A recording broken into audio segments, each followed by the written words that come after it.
나의 피난처 예수 의지해요.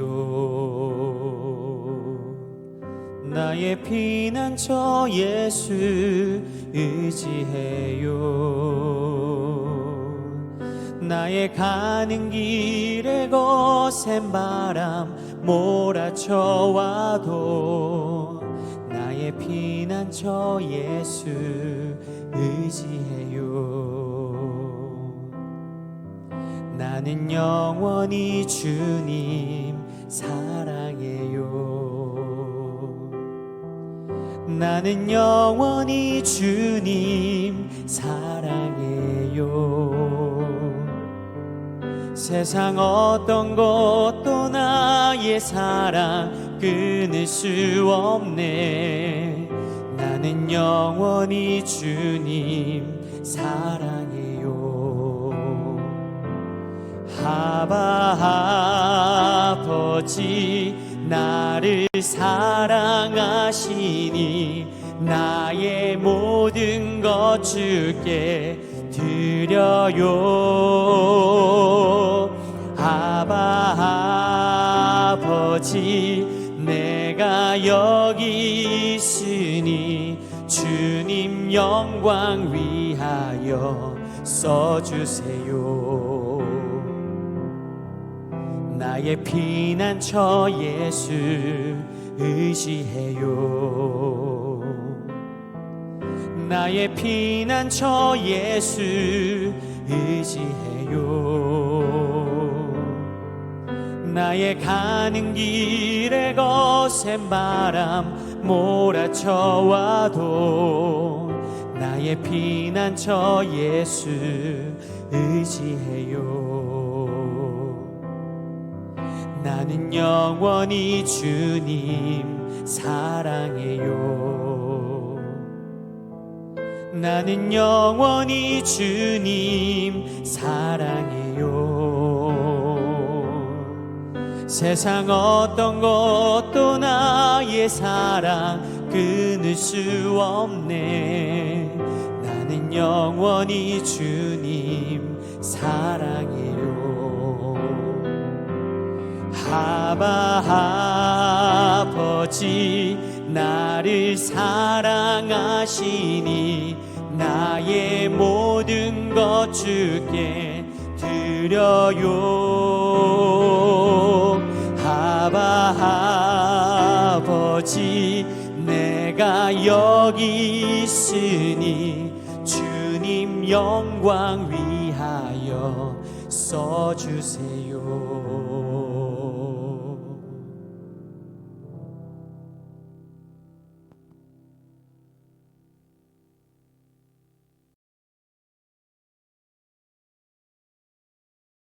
할렐루야. 사랑하는 성도 여러분, 오늘도 하나님의 말씀으로 하루를 열어 새 힘을 얻고 주님의 은혜를 누리는 시간이 되시기를 축복드립니다. 오늘 우리가 함께 보실 말씀은요, 창세기 33장 1절에서 12절 말씀입니다. 야곱이 눈을 들어 보니 에서가 400명의 장정을 거느리고 오고 있는지라. 그의 자식들을 나누어 레아와 라헬과 두 여종에게 맡기고 여종들과 그들의 자식들은 앞에 두고 레아와 그의 자식들은 다음에 두고 라헬과 요셉은 뒤에 두고 자기는 그들 앞에서 나아가되 몸을 7번 땅에 굽히며 그의 형 에서에게 가까이 가니 에서가 달려와서 그를 맞이하여 안고 목을 어긋맞추어 그와 입맞추고 서로 우니라. 에서가 눈을 들어 여인들과 자식들을 보고 묻되 너와 함께한 이들은 누구냐? 야곱이 이르되 하나님이 주의 종에게 은혜로 주신 자식들이니이다. 그때에 여종들이 그의 자식들과 더불어 나와 절하고 레아도 그의 자식들과 더불어 나와 절하고 그 후에 요셉이 라헬과 더불어 나와 절하니 에서가 또 이르되 내가 만난 바 이 모든 때는 무슨 까닭이냐? 야곱이 이르되 내 주께 은혜를 입으려 함이니이다. 에서가 이르되 내 동생아 내게 있는 것이 족하니 내 소유는 내게 두라. 야곱이 이르되 그렇지 아니하니이다. 내가 형님의 눈앞에서 은혜를 입었사오면 청하건대 내 손에서 이 애물을 받으소서. 내가 형님의 얼굴을 배운즉 하나님의 얼굴을 본 것 같사오며 형님도 나를 기뻐하심이니이다. 하나님이 내게 은혜를 베푸셨고 내 소유도 족하오니 청하건대 내가 하나님께 드리는 예물을 받으소서 하고 그에게 강권함에 받으니라. 에서가 이르되 우리가 떠나자 내가 너와 동행하리라. 사랑하는 성도 여러분, 혹시 누군가와 크게 다툰 뒤에 서로 미안하다, 괜찮다 그런 말을 주고받았음에도 불구하고 그 관계에 여전히 어색한 침묵과 보이지 않는 벽이 남아있는 것을 경험해 본 적이 있으십니까? 공식적으로는 갈등이 해결되었지만은 예전처럼 스스럼 없이 대하기는 어렵고 마음 한구석에는 그때의 상처와 서운함이 희미하게 남아있는 그런 상태 말이죠. 우리는 분명 화해의 말을 나누었지만 우리의 마음은 그 말을 온전히 따라가지 못하는 것입니다. 이러한 불완전한 화해의 경험은 우리 모두에게 너무나 아프고 어떻게 보면은 익숙한 현실입니다. 우리는 가족과 친구와 그리고 때로는 교회 공동체 안에서도 이런 불완전한 화해 상태로 살아갈 때가 많습니다. 용서의 형식은 갖추었지만 마음으로는 여전히 안전한 거리를 유지하고 있는 것이죠. 오늘 우리가 함께 묵상할 야곱과 에서의 재회 사건은 성경에서 가장 극적인 화해의 장면 중 하나입니다. 20년이라는 세월을 뛰어넘는 이 만남은 분명 하나님의 놀라운 은혜의 사건입니다. 하지만 성경은 이 감격적인 장면을 자세히 들여다보게 함으로써 그 안에 숨겨진 불완전한 평화의 미세한 균열과 그림자를 보여주고 있는 것이죠. 그리고 이를 통해서 우리 자신의 관계 속에 있는 불완전한 화해를 돌아보게 하고 진정 완전한 화해는 어떻게 가능한지를 묻게 합니다. 마침내 그 두려움의 순간이 찾아왔습니다. 400명의 장정을 거느리고 다가오는 에서, 절뚝거리며 나아가는 연약한 야곱. 그는 땅에 7번 몸을 굽히며 형님에게 다가갑니다. 그러나 에서의 반응은 모두의 예상을 뒤엎는 것이었습니다. 성경은 에서가 달려와서 그를 맞이하여 안고 목을 어긋맞추어 그와 입맞추고 서로 우니라 라고 말씀합니다. 20년간 야곱을 짓눌렸던 그런 살해의 위협이 하나님의 은혜가 부어진 형의 뜨거운 포옹 속에서 눈 녹듯이 사라지는 기적의 순간들이죠. 야곱은 안도했지만 그의 마음속 불안은 완전히 사라지지가 않았습니다. 그는 자신의 준비한 막대한 양의 예물을 형이 받아줄 것을 거듭 간청했습니다. 그리고 10절과 같이 말합니다. 내가 형님의 얼굴을 뵌즉 하나님의 얼굴을 본 것 같사오며 형님도 나를 기뻐하심이니이다.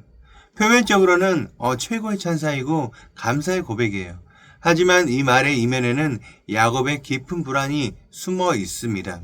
형님, 제발 이 애물을 받으심으로 저를 완전히 용서하셨다는 증거를 보여주세요. 그 증거가 없으면 저는 안심을 할 수가 없어요. 그는 에서가 값없이 베푼 은혜 안에 온전히 거하지 못하고 애물이라는 이 행위를 통해서 용서의 확증을 얻으려 하고 있는 것입니다. 에서는 여기에 한 걸음 더 나아가 완전한 화해의 증표를 제안합니다. 12절 말씀입니다. 에서가 이르되 우리가 떠나자 내가 너와 동행하리라. 함께 길을 가자는 것입니다. 일상을 나누는 관계로서 완전한 회복을 제안하고 있는 것입니다. 이것이야말로 야곱이 그토록 바라던 것이어야 했던 것이죠. 그러나 야곱은 이 제안을 거절합니다. 그는 아이들이 어리고 가축들이 힘들어하니 천천히 가야 한다는 너무나 합리적인 핑계를 대고 있습니다. 그리고 나중에 형이 계신 세일로 찾아가겠다 그렇게 약속을 하죠. 그러나 이것은 그가 지킬 생각이 없는 약속이었습니다. 에서는 세일로 돌아갔고 야곱은 반대 방향인 숫곳으로 가서 자기의 집을 짓고 정착을 합니다. 마침내 그는 안전한 자기만의 안전거리를 확보한 것입니다. 왜 그랬을까요? 왜 야곱은 이 완전한 화해의 기회를 스스로 걷어찼을까요? 그의 마음속에는 여전히 형에 대한 두려움과 불신이 남아 있었기 때문입니다. 20년간 그의 영혼을 지배했던 공포와 자기의 그 죄책감이 형의 따뜻한 포옹 한 번으로 완전히 씻겨나가지 않았던 것입니다. 그는 자신이 이 솔직한 두려움과 상처를 형 앞에 정직하게 드러나는 대신에 그럴듯한 핑계 뒤에 숨어서 관계의 벽을 다시 세우는 길을 택했습니다. 이것이 바로 불완전한 화해의 모습입니다. 어쩌면 하나님과 우리의 관계 역시 우리가 주도를 했다면 늘 야곱과 에서의 관계처럼 불완전했을 것입니다. 우리는 하나님 앞에 나아갈 때마다 두려움과 죄책감 속에서 우리의 선행적 종교적 열심이라는 애물을 필사적으로 들이며 하나님의 용서를 확인받으려고 했을 것입니다. 그리고 하나님의 은혜를 체험한 후에도 여전히 그분과의 안전한 거리를 두며 완전히 신뢰를 하지 못했을 것입니다. 하지만 하나님께서 그리스도 안에서 우리에게 이루신 화해는 결코 불완전하지 않습니다. 하나님께서는 우리의 죄에 대한 하나님의 거룩한 진노를 조금도 남김없이 십자가 위에 독생자 아들 예수 그리스도에게 모두 쏟아 부으셨습니다. 하나님의 마음속에는 우리를 향한 한치의 원망이나 뒤끝이 남아있지 않습니다. 주님께서 십자가 위에서 다 이루었다 선포하셨을 때 그것은 문자 그대로 완전한 선언이었습니다. 하나님의 용서는 전적이며 절대적이었습니다. 바로 이 하나님의 완전한 화해는 우리가 하나님 앞으로 완전하게 정착할 수 있는 안전한 공간을 만들어주게 됩니다. 우리는 더 이상 야곱처럼 우리의 두려움과 상처를 숨길 필요가 없습니다. 시편 기자들처럼 우리의 분노와 원망, 아픔과 슬픔을 있는 그대로 가지고 우리는 하나님께 나아갈 수가 있게 됩니다. 하나님, 저에게 이런 상황을 주신 것 너무나 원망스럽습니다. 그때 그런 끔찍한 일을 당하게 하신 것 하나님이 믿습니다. 이렇게 정직하게 고백을 할 수도 있다는 것이죠. 왜냐하면 하나님께서는 십자가를 통해서 우리의 죄의 대가가 얼마나 큰지, 그럼에도 불구하고 우리를 향한 하나님의 사랑이 얼마나 더 큰지를 이미 완전하게 우리에게 보여주셨기 때문입니다. 사랑하는 성도 여러분, 야곱과 에서의 화해는 불완전하게 끝났습니다. 하지만 우리의 관계는 그럴 필요가 없습니다. 하나님께서는 그리스도의 십자가를 통해서 우리에게 더 나은 화해의 길을 보여주셨고 그 길을 걸어갈 힘을 우리에게 주십니다. 그렇다면 우리는 완전한 화해를 향해서 어떻게 해야 할까요? 첫 번째입니다. 하나님의 완전한 용서를 먼저 온전히 받으십시오. 내가 받지 못한 것을 다른 사람에게 줄 수는 없습니다. 다른 사람과 온전히 화해하기 위한 첫걸음은 그리스도 안에서 하나님께서 나를 얼마나 완전하고 조건 없이 용서하셨는지를 깊이 깨닫고 그 은혜 안에 거하는 것입니다. 그 완전한 용납이 나의 죄책감과 두려움을 씻어낼 때 우리는 비로소 다른 사람을 용서할 작은 공간을 마음에 마련하게 된다는 것이죠. 두 번째입니다. 지혜롭게 정직함을 향해 나아가십시오. 진정한 화해는 아픔을 덮어두는 것이 아니라 그것을 정직하게 다루는 것을 포함합니다. 물론 이것이 무모하게 감정을 폭발하라는 그런 의미가 아닙니다. 그렇지만 안전하고 적절한 상황이 허락된다면 하나님 앞에서 우리의 마음을 정직하게 토로하는 그런 훈련을 시작으로 관계 속에서도 괜찮다는 말 뒤에 숨 대신에 상처에 대해서 솔직한 고백을 할 수 있는 그런 용기 또한 필요하다는 것이죠. 마지막입니다. 단순한 휴전이 아닌 완전한 교제를 목표로 삼으시길 바랍니다. 야곱처럼 평화롭지만 거리감이 있는 숲곳에 안주하지 마시길 바랍니다. 하나님께서 진정한 관계로의 회복, 즉 함께 동행하는 세일을 향해 나아갈 수 있는 사랑과 용기를 구하시길 바랍니다. 우리 교회가 서로에게 어떻게 보면은 예의를 차리지만은 마음의 벽은 허물지 않는 불완전한 그런 벽이 있는 분이 있으시다면은 십자가의 복음 위에서 서로의 상처를 정직하게 다루고 완전한 용서를 연습하며 깊은 교제로 나아가는 화목하게 하는 공동체가 되기를 소망합니다. 하나님께서 우리에게 베푸신 그 완전한 화해의 복음을 힘입어서 우리의 가정과 이웃 속에서 더 나은 화해를 이루어 가시는 저와 여러분이 되시기를 주님의 이름으로 간절히 축원드립니다. 우리 함께 기도하시겠습니다. 우리의 불완전한 화해를 넘어 십자가로 완전한 화목의 길을 열어주신 사랑의 하나님 아버지, 오늘 야곱과 에서의 말씀을 통해서 저희의 관계 속에 얼마나 많은 어색한 거리와 보이지 않는 벽이 있는지를 돌아보게 하시니 감사합니다. 우리의 입술로는 용서한다 말했지만 마음으로는 여전히 불신과 두려움의 벽을 쌓았고 겉으로는 화해한 척했지만 상처를 핑계로 안전한 거리를 두려워했던 저희의 연약한 모습을 고백합니다. 저희의 힘으로는 결코 참된 화해를 이룰 수 없는 죄인들임을 주님 앞에 정직하게 고백합니다. 자비로운 주님, 간절히 구하오니 먼저 저희가 십자가에서 이루신 주님의 그 완전하고 철저한 용서를 온전히 믿고 받아 누리게 하여 주시옵소서. 아무것도 남겨두지 않으시고 모든 진노를 쏟으심으로 우리에게 완전한 평화를 주신 그 사랑이 저희 마음속 두려움을 내쫓고 굳게 닫혔던 마음의 문을 여는 열쇠가 되게 해 주시옵소서. 그 치유의 은혜를 힘입어 이제는 저희에게 상처 준 이들을 향해 더 나은 화해의 길을 걷는 용기를 허락하여 주시옵소서. 불완전한 평화에 안주하지 않고 주님이 주시는 힘으로 완전한 화목을 이뤄가는 화평의 도구로 우리를 사용하여 주시옵소서. 우리의 영원한 화평이 되시는 우리 주 예수 그리스도의 이름으로 간절히 기도드립니다. 아멘. 오늘 우리가 함께 기도할 도구기도 제목은 교회의 비전들을 위하여입니다. 첫 번째, 교회의 비전들을 위하여 하나님께서 주신 교회의 비전들이 하나님의 은혜 가운데 잘 성취되어 하나님께 영광을 돌려드리도록 기도하시기 바랍니다.